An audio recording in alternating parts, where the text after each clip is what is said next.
I understand your son has cerebral palsy. Can you tell us about Kyle? Sure. Kyle has actually a rare form of cerebral palsy. He has apoptoid cerebral palsy, and what he has is his movements are very, very impaired. He has extra movements in everything that he does. He finds it hard to, become midline and keep himself from moving all over the place. It's something almost like the movements that a person who has Huntington's chorea would have, and he has the chorea movements, the motion all the time. And but he thinks just like you and I do. For being able to walk and talk, now he's compromised that way. So can you tell us about Kyle's unique way of communicating? Well, because of Kyle's apoptoid movements, it's where most people who have cerebral palsy they can access a computer, they can hit a switch. But because Kyle has these random movements, he understands that he should hit a switch or isolate a finger to push a big button to communicate. But Kyle is very affected physically. So what he does is through a process through Sunny Hill Hospital and years of going to speech therapy and physiotherapy, he communicates exceptionally with his eyes. And what he does is he looks at symbols. And we started at a very young age as him looking at pick symbols, or say where is this, and he would look at it. Where is that? He would look at it, and then it just developed to where he would sequence.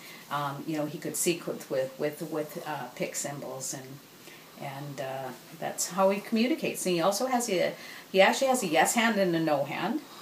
His yes hand is his right hand, so if you ask him a question, he'll bring his right hand out.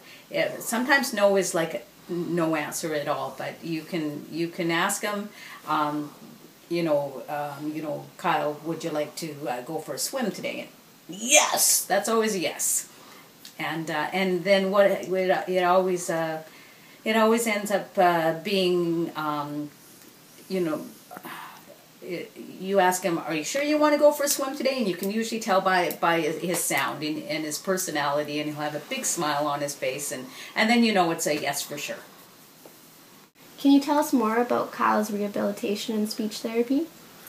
Well, basically it's sort of trial and error, and I don't know if you know about Stephen Hawking, who discovered the black hole, but he has ALS, and how he communicates is through scanning.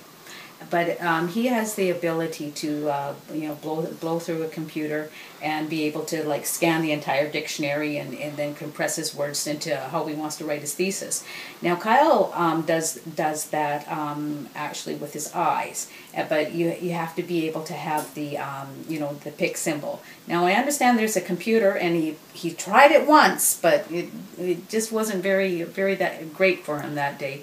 But where you can actually scan the computer, I think it's with the retina of the eye, and it's just amazing the technology that's out there. And because Kyle knows what he wants to say, it's just his inability to be able to get his body to say what he wants to say is the problem with Kyle. How was Kyle's social life growing up and throughout school? Well, Kyle, first of all, is a very social kid. He has a great smile. He loves life. He loves to laugh. He loves to have a great time. And kids are very accepting. So I think when you write your IEP, individual education plan, my first goal was for Kyle to be invited to his very first birthday. And darn it, I think he was invited to 3 his first year.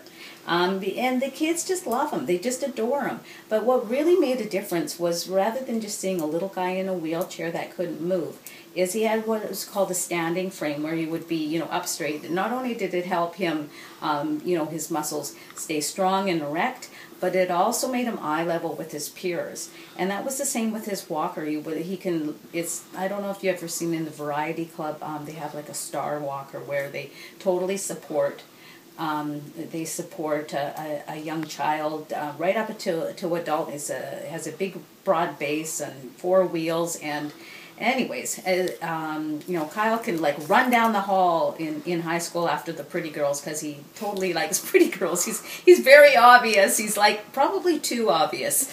But as soon as, you know, he had the ability to be straight, eye level, and people aren't looking down at him, that makes a huge difference in acceptance, in communication, in sociability. It's an amazing thing just to be eye level with your peers.